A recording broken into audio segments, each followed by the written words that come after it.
Hello दोस्तों, welcome back. मेरे channel में आप सभी का स्वागत है। मैं सोनू बोरा आप लोगों के साथ। आज हम डिस्कस करने वाले हैं उत्तराखंड शिक्षक भर्ती की जो न्यू अपडेट्स आई हैं उसके बारे में हम डिस्कस करेंगे। क्या अपडेट्स आई हैं? यहाँ पर लिखा है बेसिक शिक्षक सिर्फ डीएलएड टीएटी पास वाले ही बन पाएंगे, ऐसा लिखा है न्यूज़पेपर में। क्या अब बीएड वाले नहीं बनेंगे? इसका भी मैं आंसर दूंगा आप लोगों को। दूसरा है, यहाँ पे उत्तराखंड अतिथि शिक्षक भर्ती वालों को एक और झटका क्यों मिला है? क्या पूरी तरह इसकी भर्ती है जो रद्द हो गई है या न्यू भर्ती आने के चांसेस हैं? तो इसके बारे में हम डिस्कस करेंगे अच्छे से। तो यहाँ पे जिन लोगों ने पहली बार मेरे चैनल को देख रहे हैं वो लोग सब्सक्राइब जरूर कर लें, और जो लोग पहले से जुड़े हैं वो प्लीज़ अपने दोस्तों को शेयर कर लें। चलिए हम डिस्कस कर लेते हैं इसके बारे में। जैसा कि आप यहाँ पर देख सकते हैं, लिखा है बेसिक शिक्षक सिर्फ डीएलएड टीटी वाले ही बन पाएंगे। तो इसका मतलब क्या है कि बीएड वाले नहीं बन पाएंगे? तो इसका भी आंसर देंगे हम। और ये हिंदुस्तान न्यूज़पेपर की कटिंग है। यहाँ पे जो न्यूज़ आई है वहाँ पर देखिए, यहाँ पे लिखा है, यहाँ पे मानकताई देहरादून से न्यूज़ है। ठीक है, यहाँ पर देखिए, सरकारी और प्राइवेट स्कूलों में बेसिक शिक्षक डीएलएड और टीटी पास कर चुके लोग ही बन पाएंगे। सोमवार से बेसिक शिक्षक नियुक्ति के मानक पूरी तरह से लागू हो गए हैं। राष्ट्रीय अध्यापक शिक्षा परिषद एनसीईटी से केवल 31 मार्च 2019 तक की रियायत मिली थी। इसके साथ ही डीएलएड ब्रिज कोर्स और टीटी न कर पाए शिक्षकों और शिक्षा मित्रों पर तलवार लटक गई है। दूसरी तरफ शिक्षा मित्रों को लेकर सरकार फिलहाल ऊहापों में है। सूत्रों के अनुसार एमएचआरडी के अधिकारियों का कहना है कि एनसीईटी के मानक स्थायी नियुक्ति वाले शिक्षकों के लिए हैं। अस्थायी और मानदेय पर काम करने वाले इसके दायरे में नहीं आएंगे। दूसरी, शिक्षा मित्रों की शैक्षिक योग्यता को लेकर हाईकोर्ट में विचाराधीन एक मामले में फैसला आना अभी बाकी है। यहाँ पर लिखा है, शिक्षा सचिव आर मीनाक्षी सुंदरम ने सचिवालय में शिक्षा निदेशक आर के कुंवर और अपर निदेशक वीएस रावत के साथ इस विषय पर चर्चा की। शिक्षा सचिव और आर मीनाक्षी सुंदरम ने कहा कि फिलहाल माननीय हाईकोर्ट के फैसले का इंतज़ार किया जा रहा है। उसके बाद ही शिक्षा मित्रों को लेकर कुछ कहा जा सकेगा।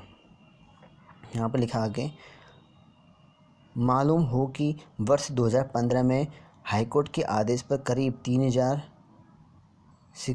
शिक्षा मित्रों को सशर्त सहायक अध्यापक के रूप में समायोजित किया गया था। इसमें कई लोग अब भी टीटी क्वालिफाई नहीं कर पाए हैं। तो देखिए मामला क्या है। तो यहाँ पे साफ साफ लिखा है, ये अगर जो लोग ये सोच रहे हैं कि डीएलएड वालों के लिए सिर्फ प्राइवेट और सरकारी, इनमें कह रहे हैं अगर आप प्राथमिक शिक्षक बनना है, पीआरटी का आपको टीचर बनना है, तो आपको अब डीएलएड होना चाहिए प्लस टीटी पास होना चाहिए। ये कंपलसरी है आपका। ओके, विदाउट टीटी पास की और डीएलएड की आप पीआरटी टीचर नहीं बन सकते, ना ही सरकारी में ना ही प्राइवेट में। ये मानक तय हो गए हैं, ये कंफर्म है, सोमवार से ये तय हो चुके हैं। ठीक है, अच्छे समझ में आ गया होगा। ठीक है, और लेकिन जो ये बात कर रहा है बेसिक्स, और यहाँ पे अब यहाँ पर देखिए, यहाँ पे जो लिखा है कि यहाँ लिखा है, और यहाँ पे आप लोगों को कन्फ्यूजन होगा कि क्या आप बीएड वाले नहीं बनेंगे। तो बीएड वाले बन सकते हैं, 6 मंथ का ब्रिज कोर्स करना पड़ेगा उसके बाद। ठीक है, 6 मंथ करना पड़ता है आपको। टीटी जैसे आप पीआरटी में सिलेक्ट हो जाओगे, इसके बाद 6 मंथ तक आपको ब्रिज कोर्स करना पड़ेगा। तो ये बीएड वालों के लिए ऐसा नहीं है कि आप नहीं कर सकते। ये जो एनसीईटी के अनुसार है वो उसमें केंद्र का जो है एनसीईटी के अनुसार उसमें एलिजिबल लिखा है। ठीक है, बीएड वालों के लिए तो ये बन सकते हैं, ऐसा कुछ इश्यू नहीं है। तो ये बात है सिर्फ उनके लिए। जैसे अभी आप देखो, यहाँ पे शिक्षा मित्र हैं और यहाँ पे उनके लिए है यहाँ पे कि उन्होंने क्या कर रखा है, डीएलएड और ब्रिज कोर्स ना टीएटी क्वालिफाई कर रखा है। तो उनकी जो नौकरी है वो चली गई है अब 31 मार्च को। और यहाँ पे एक दूसरा जो है, यहाँ पे सरकार ने कुछ जो यहाँ पे लिखा है, यहाँ पे अस्थाई और मानदेय काम करने वालों के लिए दायरे में नहीं आएंगे। तो जो यहाँ पे लिखा है कि जो अस्थाई रूप से और मानदेय वाले हैं इनकी दायरे में नहीं आएंगे, ऐसा कुछ लिखा है इन्होंने। और यहाँ पे लिखा है स्थायी भर्ती वाले, जो भी स्थायी भर्ती वाले हैं उनके लिए कंपलसरी है आपका कि टीईटी पास और डीएलएड पास करें, ठीक है। और यहाँ पे देखिए कम से कम यहाँ पे थे आपके कम से कम 3000 से ज़्यादा शिक्षा मित्र थे, लेकिन अभी तक वो उन्होंने टेट क्वालिफाई नहीं किया है।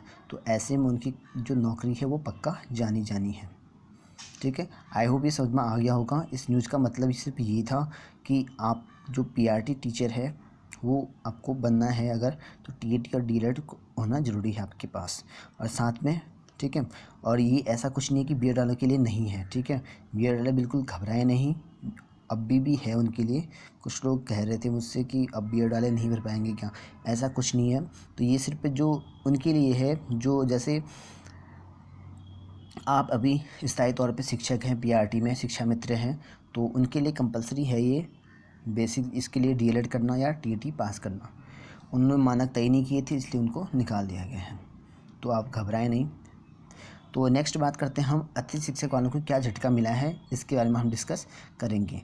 ऐसा क्या कहा गया है अतिथि शिक्षक वालों के बारे में। तो देखिए यहाँ पे छोटा सा इस कोने में लिखा है, जूम कर देता हूँ मैं, देखिए यहाँ पे लिखा है अतिथि शिक्षक भर्ती की एक और अपील खारिज। यहाँ पे लिखा है अतिथि शिक्षक भर्ती मामले में नई भर्ती वाले बेरोजगारों को झटका लगा है। सुप्रीम कोर्ट ने नई भर्ती वाले अतिथि शिक्षकों से जुड़ी एक नई रिट को भी खारिज कर दिया है। पिछले सप्ताह हाईकोर्ट के आदेश पर शिक्षा विभाग ने 5034 पदों पर अतिथि शिक्षक की भर्ती किए थे। नियुक्ति प्रक्रिया पर हाईकोर्ट ने 4 जनवरी को रोक लगा दी थी। तो यहाँ पर देखिए टोटल जो है पोस्ट है 5034 हैं। इनकी जो भर्ती होने वाली थी अतिथि शिक्षक, बहुतों के सिलेक्टेड भी होते हैं, तो उनके लिए बैड न्यूज है। जिनका सिलेक्ट हो गया था कि उनके लिए न्यूज है कि अब जो उन्होंने क्या किया था, एक और रेट लगाई थी कि उनको सरकार द्वारा भी लगाई गई थी। एक तो सरकार ने हाईकोर्ट में अपील किया था, लेकिन वो खारिज कर दिया गया था कुछ दिनों पहले ही, एक हफ्ते पहले। लेकिन फिर उसके बाद क्या किया, जो जिनका सिलेक्ट हो गया अतिथि शिक्षक में, उन्होंने रेट जारी किया था सुप्रीम कोर्ट में, लेकिन वो भी इन्होंने खारिज कर दिया है। तो ऐसे में अब अतिथि शिक्षक की भर्ती होना इम्पॉसिबल है, मान के चलिए इनकी भर्ती नहीं होगी। अब इसके जगह पे आपको स्थायी भर्ती करनी है सरकार को, ठीक है।